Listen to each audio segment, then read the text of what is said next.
आप सभी दोस्तों का बहुत बहुत स्वागत है अपने YouTube चैनल हिंदी साहित्य क्लासेस में। और आशा करती हूँ आप लोग बहुत अच्छे हैं और आप लोग की तैयारी आने वाले परीक्षाओं के लिए बहुत अच्छे से चल रही है। आज के प्रैक्टिस सेट में हम महत्वपूर्ण क्वेश्चन को सॉल्व करने वाले हैं। सूफी काव्य से संबंधित प्रश्नों की संख्या ज़्यादा थी तो इसलिए मैंने इसको जो है 2 भाग में कर दिया। पिछली वीडियो में जो है मैंने कुछ क्वेश्चन 65 क्वेश्चन को हमने सॉल्व किया था, उतना ही क्वेश्चन आज के प्रैक्टिस सेट में हम करेंगे। ठीक है, उससे पहले मैं आप लोगों को बता दूं, जैसे पढ़ाई आप लोग कर रहे हैं, किसी भी पेपर की तैयारी आप लोग कर रहे हैं हिंदी से संबंधित, तो ये वीडियो जो है आप लोगों के लिए बहुत ही महत्वपूर्ण है।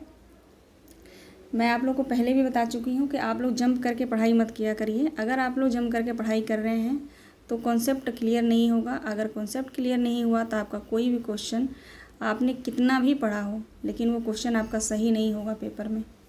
ठीक है, तो पहले आप लोग अपना कॉन्सेप्ट क्लियर करिए। अगर आप कोई भी युग पढ़ रहे हैं, जैसे भारतेंदु युग, द्विवेदी युग, प्रगतिवाद युग, कोई भी युग अगर आप लोग पढ़ रहे हैं तो उसका कॉन्सेप्ट क्लियर होना बहुत ज़रूरी है। कॉन्सेप्ट क्लियर करके उसके बाद आप क्वेश्चन सॉल्व करिए। देखिए आप लोग को क्वेश्चन कहीं से भी आए, आगे से आए, पीछे से आए, डीप आए, कहीं से भी आए, वो क्वेश्चन आपका 100% सही होगा। ठीक है, तो आप लोग जो है जंप करके पढ़ाई मत किया करिए। एकाग्रता बनाए रखिए, स्थिरता बनाए रखिए पढ़ाई में। ठीक है, पढ़ना तो सब कुछ है जो हमारे सिलेबस में है, पढ़ना तो टोटल है, लेकिन आप लोग जो है उसको सीरियल वाइज पढ़िए, अच्छे से लिख लिख के पढ़िए, नोट्स बनाइए खुद का। ये नहीं कि आज यहाँ पढ़ा, कल जो है जंप करके कहीं और आप लोग पढ़ रहे हैं किसी, ठीक है ना, कहने का मतलब आप लोग समझ रहे हैं ना। ठीक है, चाहे वो आप मेरा चैनल हो, चाहे किसी और यूट्यूबर का चैनल हो, आप कहीं से भी पढ़िए, लेकिन उसको अच्छे से अपना कॉन्सेप्ट क्लियर करिए। ठीक है, अभी तो मैं इस बुक से क्लास चला रही हूँ, आगे आने वाले क्लासेस मेरे बहुत जो है अदर बुक से भी होंगे। जो भी बुक्स हैं मेरे पास, मैं आप इस पर एक वीडियो बनाऊँगी, आप लोगों को बताऊँगी। ठीक है, जो भी भाई बहन मेरे चैनल से जुड़ गए हैं, बहुत बहुत धन्यवाद आप सभी लोगों का।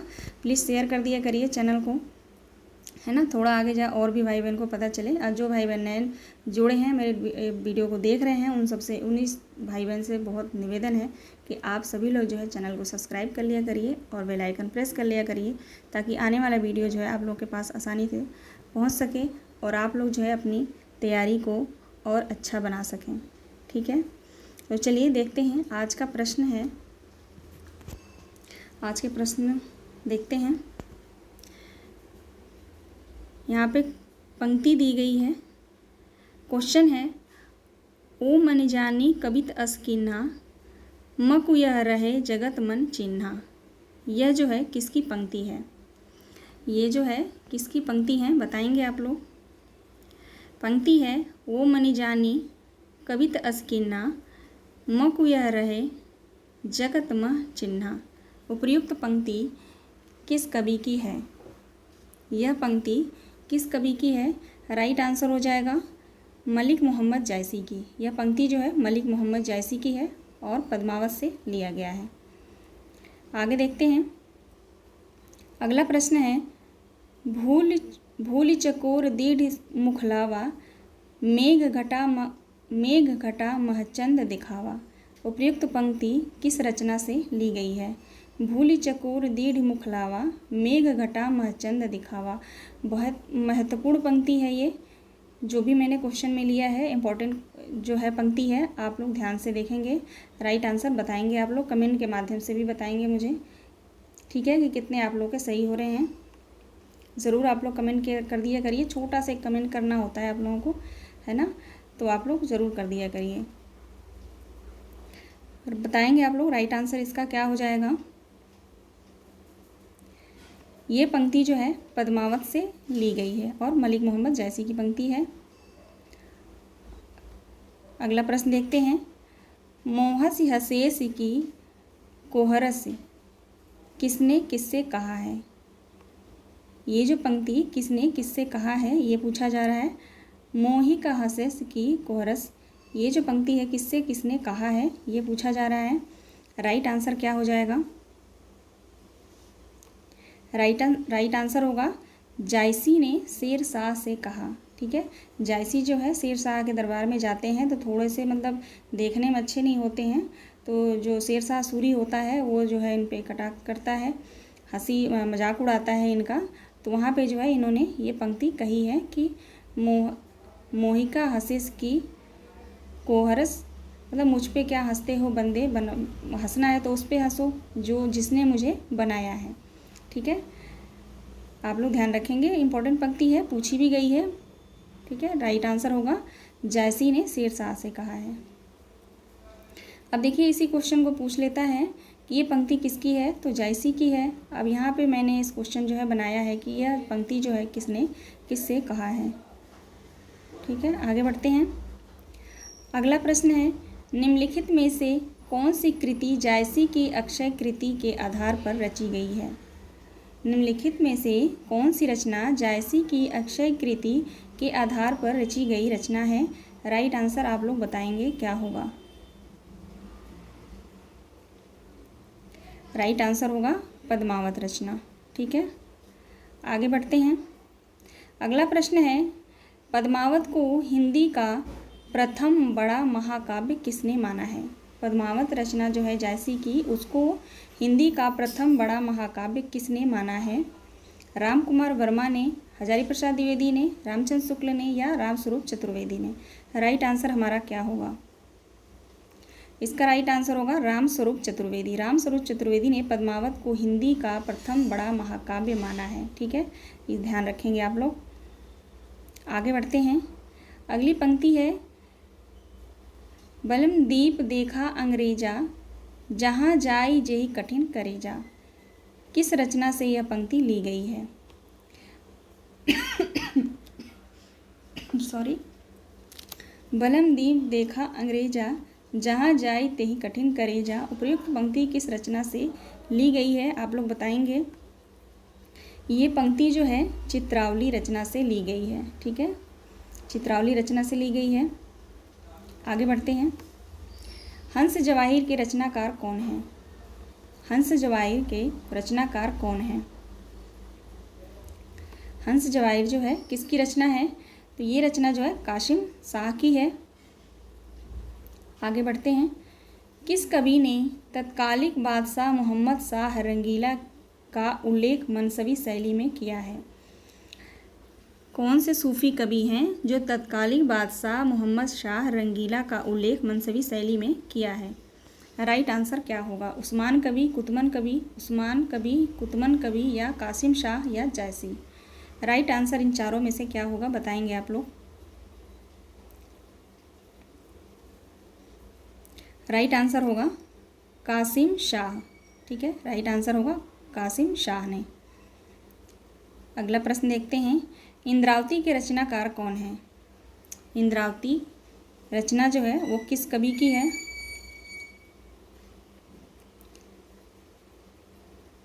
राइट आंसर होगा उस्मान कवि की। प्रकाशन वर्ष है इसका 1744। इंद्रावती का प्रकाशन वर्ष है 1744 ईस्वी। ठीक है, आगे बढ़ते हैं। अनुराग बांसुरी के रचनाकार कौन है। अनुराग बांसुरी किसकी रचना है।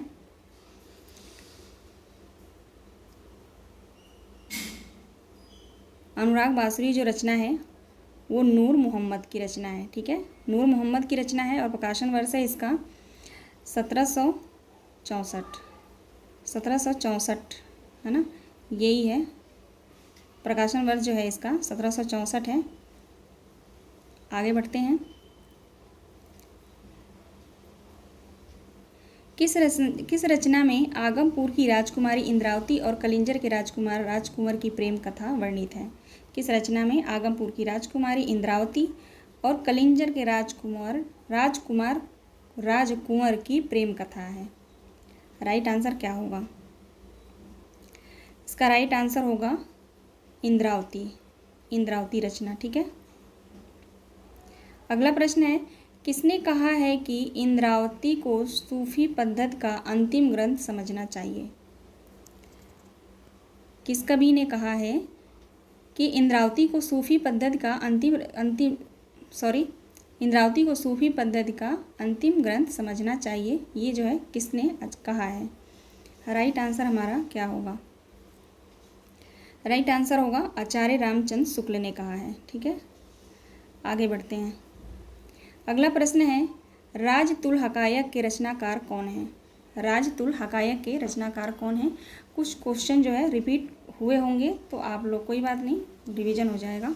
पिछली जो वीडियो मैंने बनाया था इसको सूफी काव्य पे, कुछ क्वेश्चन जो है उसमें से भी इसमें रिपीट हो गए हैं, ज़्यादा नहीं, 1-2 क्वेश्चन हैं। ठीक है, राइट आंसर क्या हो जाएगा? इसका राइट आंसर है नूर मोहम्मद। राजतुल हकायक के रचनाकार कौन है? नूर मोहम्मद है। अगला प्रश्न देखते हैं, नूर मोहम्मद की कौन सी रचना फ़ारसी भाषा में लिखी गई है? नूर मोहम्मद की कौन सी रचना फ़ारसी भाषा में लिखी गई है? राइट आंसर होगा राजतुल हकायक। राजतुल हकायक जो है नूर मोहम्मद की रचना है और ये फ़ारसी भाषा में लिखी गई है। आगे बढ़ते हैं, नल दमयंती कथा के रचनाकार कौन हैं? नल दमयंती कथा के रचनाकार कौन माने जाते हैं? राइट आंसर होगा सूरदास। और कहाँ के रहने वाले थे सूरदास? ये पंजाब के। ठीक है, आप लोग सूरदास ये भक्ति काल के जो कृष्ण भक्ति शाखा है उसके जो है सूरदास, उनको मत समझिएगा, ये दूसरे हैं। ठीक है, सूफी काव्य में आते हैं। आगे बढ़ते हैं, जान कवि ने कितने ग्रंथों की रचना की है? जान कवि ने कितने ग्रंथों की रचना की है? राइट आंसर होगा 78 ग्रंथ। इन्होंने 78 ग्रंथों की रचना की है। आगे बढ़ते हैं, नल दमयंती कथा के रचनाकार कौन है? नल दमयंती, ठीक है, कथा नल दमयंती, आगे ऊपर क्या था? यहाँ पे नल दमयंती कथा था। ठीक है, ध्यान रखेंगे आप लोग। नल दमयंती कथा के रचनाकार कौन हैं? तो यहाँ पे सूरदास हैं। ठीक, और यहाँ पे जो रचना पूछी गई है कथा नल दमयंती। ठीक है, दोनों रचनाओं को आप लोग ध्यान रखेंगे। कथा नल दमयंती के रचनाकार कौन हैं? कथा नल दमयंती के रचनाकार कौन हैं? राइट आंसर होगा जान कवि। ये जो रचना है कथा नल दमयंती जान कवि की है और नल दमयंती कथा किसका है? तो सूरदास का है। ठीक है, कंफ्यूजन नहीं होना है आपको। अगला प्रश्न है, इनमें से कौन सी रचना जान कवि की नहीं है? इनमें से कौन सी रचना जान कवि की नहीं है? राइट आंसर होगा उपयुक्त सभी। सॉरी, नहीं है, नहीं, इनमें से कौन सी रचना जान कवि की है? ठीक है, तो उपयुक्त सभी हो जाएगा। लैला मजनू भी जान कवि की है, कथा कमलावती भी है, कथा कलंदर भी है। ठीक है, आगे देखते हैं। अगला प्रश्न है, यूसुफ जुलेखा के रचनाकार कौन सूफी कवि हैं? यूसुफ जुलेखा के रचनाकार कौन हैं? राइट आंसर क्या हो जाएगा? राइट आंसर होगा शेख निसार। यूसुफ जुलेखा के रचनाकार कौन है? शेख निसार हैं। अगला प्रश्न है, किस प्रेमाख्यानक काव्य में 9 अर्धालियों के बाद एक दोहा का क्रम है? ये मैंने आप लोगों को जो थ्योरी क्लास पढ़ाई है उसमें अच्छे से आप लोगों ने पढ़ा होगा, तो आप लोग जवाब देंगे। राइट आंसर क्या होगा? किस रचना में 9 अर्धालियों के बाद एक दोहा का क्रम रखा गया है? राइट आंसर होगा यूसुफ जुलेखा। सिर्फ इसी में रखा गया है और किसी रचना में 9 अर्धालियों के बाद जो है एक दोहा नहीं रखा गया है। ठीक है, आप लोग ये ज़रूर कॉन्सेप्ट ये आपका क्लियर होना चाहिए। किसी में है 7 अर्धालियों के बाद 5 अर्धालियों के बाद जो है एक दोहा रखा गया है, और किस रचना में 7 अर्धालियों के बाद एक दोहा रखा गया है। इन रचनाओं को आप लोग ज़रूर याद रखेंगे। आगे बढ़ते हैं, मधुमालती के रचनाकार कौन हैं? मधुमालती के रचनाकार कौन हैं? राइट आंसर हो जाएगा मंजन है। मधुमालती के रचनाकार मंजन हैं। आगे देखते हैं, सत्यवती कथा किस सूफी प्रेमाख्यानक काव्य धारा के कवि हैं? सत्यवती कथा किस सूफी प्रेमाख्यानक काव्य धारा के कवि की रचना है? राइट आंसर क्या होगा? सत्यवती कथा जो है किस रचनाकार की रचना है? ईश्वर दास की है ना। सत्यवती कथा किसकी है? तो ईश्वर दास की है। आगे बढ़ते हैं, सत्यवती कथा का प्रकाशन वर्ष क्या है? सत्यवती कथा का प्रकाशन वर्ष क्या माना गया है? राइट आंसर हो जाएगा 1501। ठीक है, 1501 हमारा राइट आंसर है। सत्यवती कथा को किस आलोचक ने हिंदी प्रेमाख्यानक काव्य परंपरा का प्रथम ग्रंथ स्वीकार किया है? सत्यवती कथा जो रचना है उसको किस आलोचक ने हिंदी प्रेमाख्यानक काव्य परंपरा का प्रथम ग्रंथ स्वीकार किया है? राइट आंसर हो जाएगा हजारी प्रसाद द्विवेदी ने। अगला प्रश्न देखते हैं। अंगद पैस भरत मिलाप किस कवि की रचनाएं हैं? अंगद पैस भरत मिलाप ये जो है किस कवि की रचनाएं हैं? राइट आंसर हमारा क्या होगा? राइट आंसर होगा ईश्वरदास। ये रचनाएं ईश्वरदास की हैं। आगे बढ़ते हैं। निम्नलिखित में से कल्लोल कवि द्वारा रचित राजस्थानी हिंदी का प्रसिद्ध प्रेमाख्यानक काव्य कौन सा है? इनमें से कल्लोल कवि द्वारा रचित राजस्थानी हिंदी का प्रसिद्ध प्रेमाख्यानक काव्य कौन सा है? राइट आंसर क्या होगा? राइट आंसर होगा ढोला मारूदा दुहा। ढोला मारूदा दुहा होगा यहाँ पे। अगला प्रश्न है, लखन सेन पद्मावती कथा किस कवि की प्रसिद्ध रचना है? लखन सेन पद्मावती किस कवि की प्रसिद्ध रचना है, बताएंगे आप लोग। ये रचना जो है दामोदर कवि की है। ठीक है, लखन सेन पद्मावती किसकी कथा है, किसकी रचना है? दामोदर कवि की। अगला प्रश्न है, किस ग्रंथ की नायिका रंभा तथा नायक सोमदत्त है? किस ग्रंथ की नायिका रंभा है तथा नायक सोमदत्त है? राइट आंसर क्या होगा?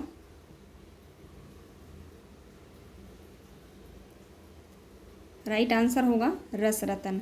रसरतन जो रचना है इस ग्रंथ की नायिका रंभा है और नायक सोमदत्त है। आप लोग ध्यान रखेंगे। ठीक है, जो रचनाएं अभी जो कम पूछी गई हैं, फेमस नहीं हैं, उन रचनाओं को भी आप लोग ध्यान रखेंगे क्योंकि आने वाले पेपर में वहीं से क्वेश्चन पूछे जाने की संभावना है। असंगत चुनना है इसमें से। इनमें से असंगत युग्म बताना है। छिताई वार्ता नारायण दास की है, प्रेम विलास ईश्वर दास महल, रूप मंजरी नंददास, माधवलाल कामकंद्रा कुशल लाभ। राइट आंसर इसमें से जो है असंगत युग्म कौन सा है ये बताना है। इसका जो राइट आंसर होगा, असंगत बताना है ना इसमें, तो इसका असंगत होगा प्रेम विलास ईश्वरदास की नहीं है। ठीक है, ये रचना ईश्वरदास की नहीं है, जटमल की है। ये रचना जो है जटमल कवि की है, तो ये हमारा राइट आंसर होगा। बाकी जो है छिताई वार्ता नारायण दास की है, रूप मंजरी नंददास की है, माधवलाल कामकंद्रा कुशल लाभ की है। आगे बढ़ते हैं। इनमें से किस ग्रंथ के नायक श्री कृष्ण हैं? इनमें से किस ग्रंथ के नायक श्री कृष्ण हैं, बताएंगे आप लोग। राइट आंसर होगा रूप मंजरी। रूप मंजरी जो रचना है इस रचना के नायक श्री कृष्ण हैं। आगे बढ़ते हैं। हिंदी में सूफी कवियों का संबंध इनमें से किससे रहा है? हिंदी में सूफी कवियों का संबंध इनमें से किससे रहा है? राइट आंसर होगा बेसरा संप्रदाय से। ठीक है, हिंदी में सूफी कवियों का संबंध इनमें से किससे रहा है? तो बेसरा संप्रदाय से। आगे देखते हैं। आचार्य रामचंद्र शुक्ल ने ईश्वरदास कृत किस रचना को भक्ति काल की किसी भी धारा में स्थान नहीं दिया? आचार्य रामचंद्र शुक्ल ने ईश्वरदास की किस रचना को भक्ति काल के किसी भी धारा में स्थान नहीं दिया?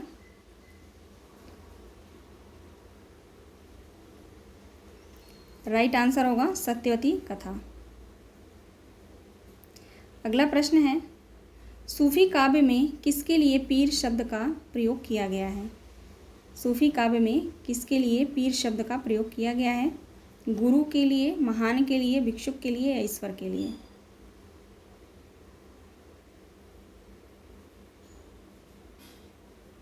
राइट आंसर होगा गुरु के लिए। ठीक है, अगला प्रश्न देखते हैं। सूफी साधना में इश्क मिजाजी का संबंध किससे है?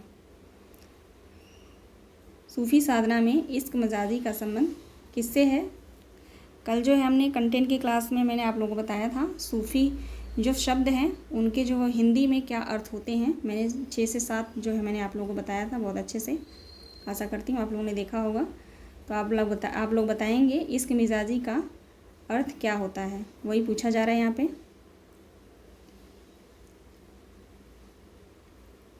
राइट आंसर होगा लौकिक प्रेम। इश्क मजाजी का अर्थ होता है लौकिक प्रेम और इश्क हकीकी का अर्थ होता है अलौकिक प्रेम। ठीक है, राइट आंसर हमारा क्या हो जाएगा, डी हो जाएगा। आगे बढ़ते हैं। आखिरी कलाम के रचयिता कौन है? आखिरी कलाम किसकी रचना है? जायसी की रचना है आखिरी कलाम। आगे देखते हैं। अगला प्रश्न है, पद्मावत के रूपकों की तुलना आधुनिक कालीन किस महाकाव्य में की जाती है? पद्मावत के रूपकों की तुलना आधुनिक कालीन के किस महाकाव्य से की जाती है? साकेत से, प्रिय प्रवास से, रामचरितमानस से या कामायनी से? राइट आंसर क्या हो जाएगा? बहुत ही महत्वपूर्ण क्वेश्चन है ये, आप लोग ध्यान रखेंगे इसका। पद्मावत के रूपकों की तुलना आधुनिक काल के किस रचना से की जाती है, ये क्वेश्चन है। तो राइट आंसर हो जाएगा कामायनी से। ठीक है, कामायनी से तुलना किया जाता है पद्मावत रचना का। आगे देखते हैं। पंक्ति है, गुरु सुवा जेहि पंथ दिखावा, बिन गुरु जगत को निर्गुण पावा। पंक्ति किस कवि द्वारा रचित है? गुरु सुवा जेहि पंथ दिखावा, बिन गुरु जगत को निर्गुण पावा। ये जो पंक्ति है किस कवि द्वारा लिखी गई है?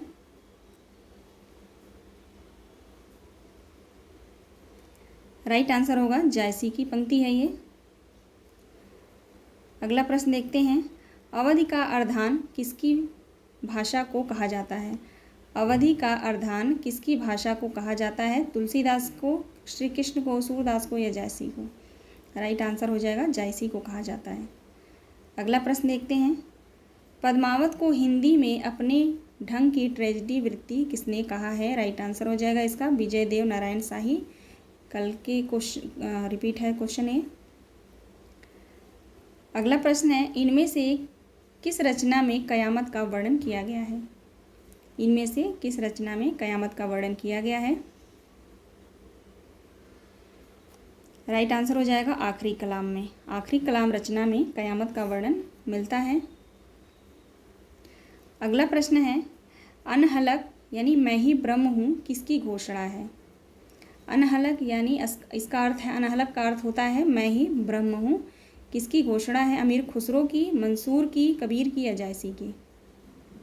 ये शब्द जो है किसने कहा था, ये पूछा जा रहा है। शब्द का अर्थ है मैं ही ब्रह्म हूँ।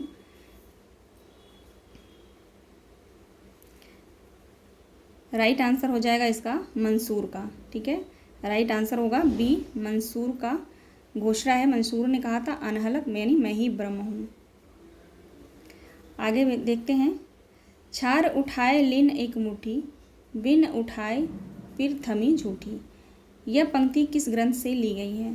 पंक्ति एक बार फिर से देखते हैं। छार उठाए लिन एक मुट्ठी, बिन उड़ाई पर मथी झूठी। यह पंक्ति किस ग्रंथ से ली गई है? ये पंक्ति जो है पद्मावत से ली गई है। ठीक है, पद्मावत से ली गई है। अगला प्रश्न है, सन 927 आहा, कहा प्रारंभ बैन कवि कहा में 927 का ईस्वी सन क्या होगा? ठीक है, इंपॉर्टेंट क्वेश्चन है ये, ध्यान से आप लोग देखेंगे। 927 आहा, कथा प्रारंभ बैन कवि कहा में 927 का ईस्वी सन पूछा जा रहा है। ईस्वी सन क्या होगा? 927 का ईस्वी सन क्या होगा? तब सब आप लोग 57 घटा देंगे, तो उसको घटाएंगे आप लोग 57, 927 में 57 घटाएंगे तो हमारा जो ईस्वी सन है वो निकल के आएगा। तो आप लोग बताएंगे क्या होगा। राइट आंसर हो जाएगा 1540 ईस्वी। ठीक है, 1540 ईस्वी आएगा। आप लोग देख लेंगे माइनस करके। अगला प्रश्न है, पद्मावत को समासोक्ति किसने कहा? पद्मावत रचना को समासोक्ति किसने कहा है? आचार्य रामचंद्र शुक्ल ने कहा है। राइट आंसर सी हो जाएगा। अगला प्रश्न देखते हैं। पद्मावत को अन्योक्त मानने वाले विद्वान कौन हैं? पद्मावत रचना को अन्योक्त मानने वाले विद्वान कौन हैं? राइट आंसर हो जाएगा आचार्य रामचंद्र शुक्ल। दोनों का आंसर आचार्य रामचंद्र शुक्ल होगा, तो कन्फ्यूजन नहीं होना चाहिए आप लोगों को, ठीक है। समासोक्ति किसने कहा है पद्मावत को, तो भी आचार्य रामचंद्र शुक्ल ने कहा है। अन्योक्ति किसने कहा है पद्मावत रचना को, तो आचार्य रामचंद्र शुक्ल ने कहा है। अगला प्रश्न है, मुल्ला दाऊद कहाँ के निवासी थे। मुल्ला दाऊद कहाँ के निवासी थे। मुल्ला दाऊद जो है रायबरेली के निवासी थे। राइट आंसर हमारा सी होगा। मंजन कहाँ के रहने वाले थे। मंजन जो है कहाँ के रहने वाले थे। मंजन चुनार के रहने वाले थे। राइट आंसर ए होगा। अगला प्रश्न है, कुतुबन कहाँ के निवासी थे। निवास स्थान जानना बहुत ज़रूरी है, और इनका जन्म और मृत्यु। कोई भी कवि हो, आचार्य हो, लेखक हो, उनके जन्म मृत्यु और वे कहाँ के निवासी थे, ये जो है कॉमन चीज़ है, ये आप लोगों को याद होना चाहिए, ठीक है, सबको याद होना चाहिए ये। कुतुबन कहाँ के निवासी थे। राइट आंसर होगा जौनपुर, ठीक है, जौनपुर के निवासी थे कुतुबन। जायसी कहाँ के रहने वाले थे। जायसी कहाँ के रहने वाले थे।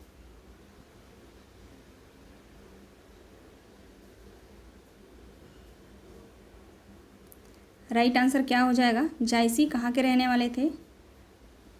जायसी जो है एटा के रहने वाले थे, है ना। एटा के, मुझे थोड़ा कन्फ्यूजन हो जा रहा है एटा और बांदा में, चलिए आप लोग बताएंगे। एटा के रहने वाले थे जायसी।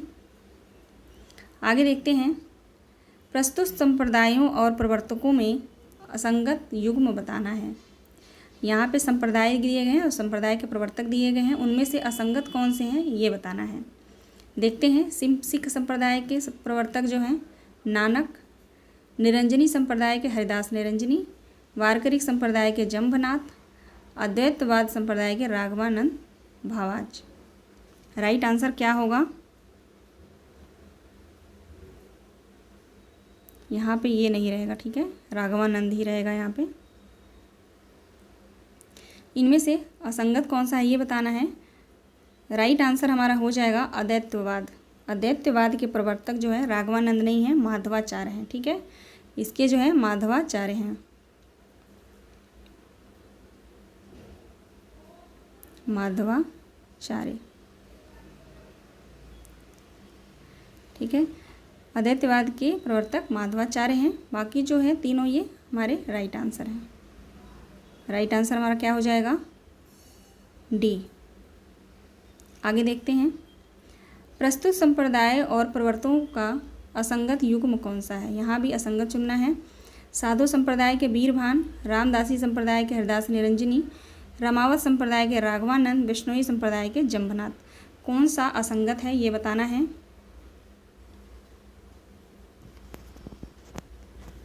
एक मिनट होल्ड करेंगे आप लोग।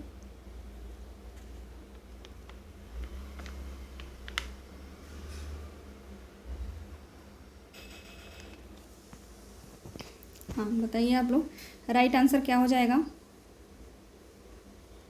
राइट आंसर हो जाएगा हमारा रामदासी संप्रदाय। रामदासी संप्रदाय के जो है प्रवर्तक हरिदास निरंजनी नहीं है।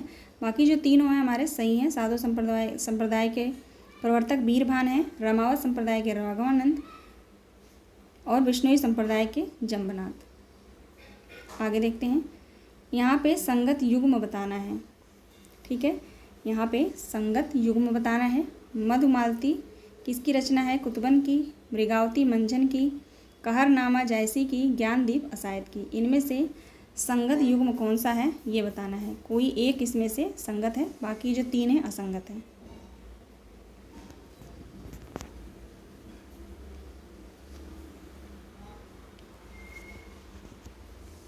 राइट आंसर होगा कहरनामा। कहरनामा जो है जायसी की रचना है, आप सभी लोग जानते हैं। बाकी तीनों जो है असंगत है। मधुमालती जो है मंजन की रचना है, मृगावती कुतुबन की रचना है, ज्ञानदीप जो है नूर मोहम्मद की है, ठीक है। आगे देखते हैं, यहाँ पे भी संगत युग्म बताना है। समासोक्ति मधुमालती, कयामत का वर्णन आखिरी कलाम में, वर्णमाला पर आधारित चित्ररेखा, 9 अर्धाली पर दोहा, पद्मावत। इसमें से संगत कौन सा है ये बताना है। राइट आंसर होगा कयामत का वर्णन आखिरी कलाम में किया गया है, ये संगत है। बाकी तीनों असंगत रचना है। अब यहाँ पे असंगत युग्म बताना है। ऐसे क्वेश्चन मैंने इसलिए लिए हैं ताकि आपको एक जगह जो है कई सारे जो है क्वेश्चन का आंसर आपको मिल सके। यहाँ पे असंगत बताना है। रस रतन जायसी की रचना है, ज्ञानदीप शेख नबी की, यूसुफ जुलेखा शेख निखार की, छिताई वार्ता नारायण दास की। यहाँ पे एक जो है असंगत है, ये बताना है।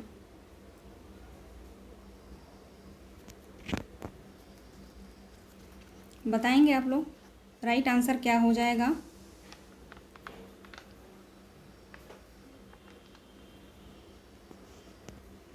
राइट आंसर होगा रस रतन जायसी की रचना नहीं है। बाकी जो 3 हैं ये सारे संगत हैं, सुमेलित हैं। ज्ञानदीप शेख नबी की रचना है, यूसुफ जुलेखा शेख निखार का है, छिताई वार्ता नारायण दास की है। आगे देखते हैं। यहाँ पे असंगत बताना है। सत्यवती कथा ईश्वर दास की है, माधवनाल काम कंदला चलिए मान लीजिए गणपति का है, ठीक है, यहाँ टाइपिंग मिस्टेक है। माधवनाल काम कंदला आप लगा लीजिए गणपति।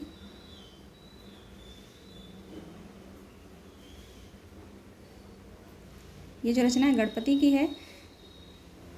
मृगावती उस्मान की, अखरावट जायसी की। इसमें असंगत कौन सा है?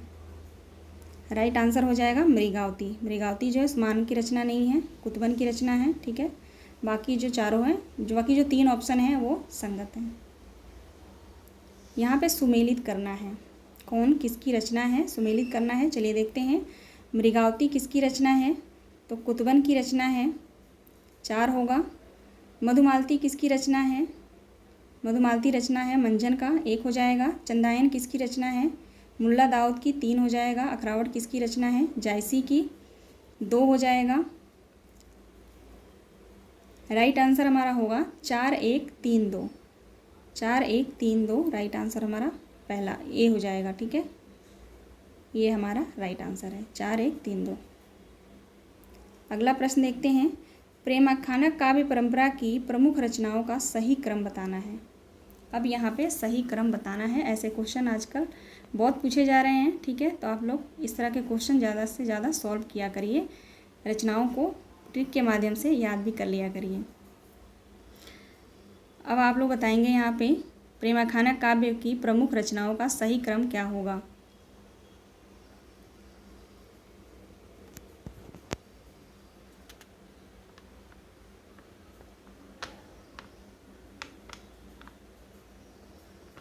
राइट आंसर हो जाएगा चंदायन, पहले आएगा चंदायन, फिर मृगावती, पद्मावत, फिर मधुमालती, ठीक है। राइट आंसर हमारा ए होगा।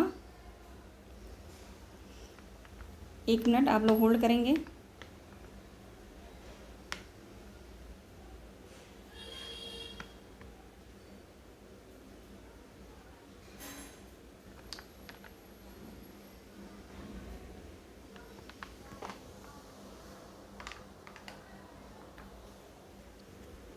हाँ चलिए राइट आंसर हमारा ए हो जाएगा, ठीक है। चंदायन, मृगावती, पद्मावत, फिर मधुमालती। आगे बढ़ते हैं। अगला प्रश्न है सूफी काव्य का उद्देश्य क्या है। यहाँ पे सूफी काव्य का उद्देश्य बताना है। प्रेम निरूपण, इस्लाम धर्म का प्रचार, राष्ट्रीय चेतना या काव्य शास्त्र निरूपण। राइट आंसर क्या होगा?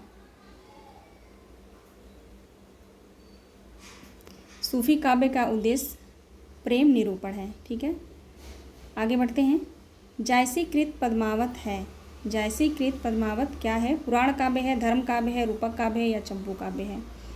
जायसीकृत पद्मावत क्या है ये बताना है आपको।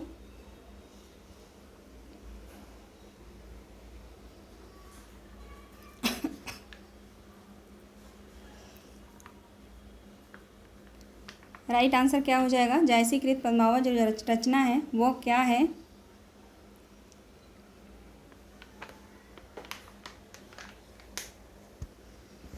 राइट आंसर होगा रूपक काव्य। ये जो है रूपक काव्य है।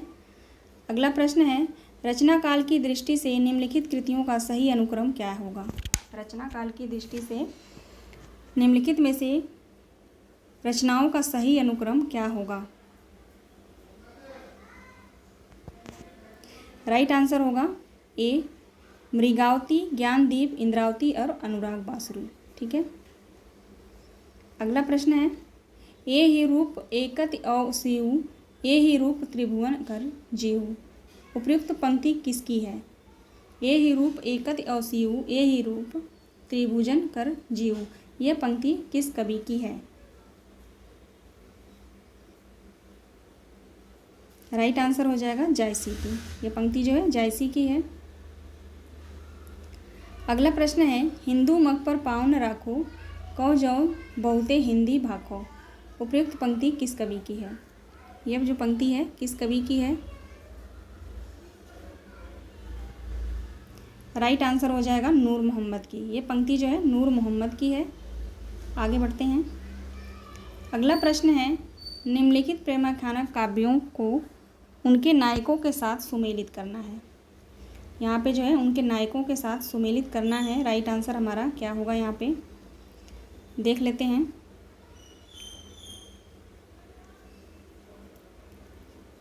सत्यवती कथा का नायक कौन होगा? ऋतुपर्ण हो जाएगा। सत्यवती कथा का नायक कौन है? ऋतुपर्ण है। रूप मंजरी का नायक कौन है? तो कृष्ण है।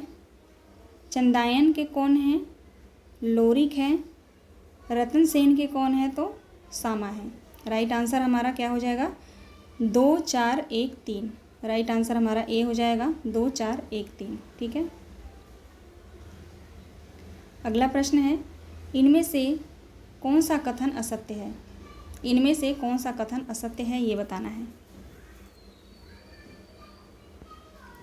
राइट आंसर डी होगा। शुक्ल जी ने पद्मावत की प्रेम पद्धति को भारतीय माना है। यह कथन जो है असत्य है। बाकी तीनों जो कथन हैं वो सही हैं। शाही के पद्मावत को त्रासदी कहा है। शाही ने पद्मावत को त्रासदी कहा है। आखिरी कलाम में बाबर की प्रशंसा की गई है। पद्मावत में अन्योक्त और समायुक्त दोनों तत्व मिलते हैं। ठीक है। ये जो तीनों हैं सही हैं। ये कथन जो है गलत है। राइट आंसर हमारा डी हो जाएगा। चलिए, आज के इतने प्रश्न थे। टोटल प्रश्न सूफी काव्य से 129 क्वेश्चन मैंने कराया आप लोगों को। ठीक है। कंटेंट भी मैंने पढ़ाया आप लोगों को, क्वेश्चन भी मैं साथ साथ कराती जाती हूँ ताकि आप लोगों को कोई दिक्कत ना हो। ठीक है। ताकि आप लोग जो है कंटेंट पढ़ के तुरंत क्वेश्चन को सॉल्व कर लें, तो उससे जो है आपका बहुत सारा जो डाउट है क्लियर हो जाएगा और क्वेश्चन पे पकड़ जो है आप लोगों की बहुत अच्छे से बन जाएगी। तो आप लोग क्वेश्चन को सॉल्व करना ना भूलें, कंटेंट को भी पढ़ना ना भूलें आप लोग। ठीक है। हर जगह आप पढ़ेंगे वही कंटेंट मिलेगा आप लोगों को। ठीक है। और साथ के साथ अगर आपके पास टाइम है तो आचार्य रामचंद्र शुक्ल की बुक को आप लोग ज़रूर पढ़ें। रोज़ 2 से 3 पेज आप उनका जो है बुक जो है रीडिंग आप लोग ज़रूर किया करें। चलिए, मिलते हैं नेक्स्ट वीडियो में। आप सभी दोस्तों का बहुत बहुत धन्यवाद और आप सभी लोग लाइक सब्सक्राइब ज़रूर कर दीजिएगा। जो भी मेरे वीडियो को देख रहे हैं आप सभी से निवेदन है, लाइक सब्सक्राइब ज़रूर कर दिया करिए और जो है वीडियो को शेयर भी कर दिया करिए। ठीक है। चलिए, मिलते हैं नेक्स्ट वीडियो में। आप सभी लोग अपना ख्याल रखेंगे।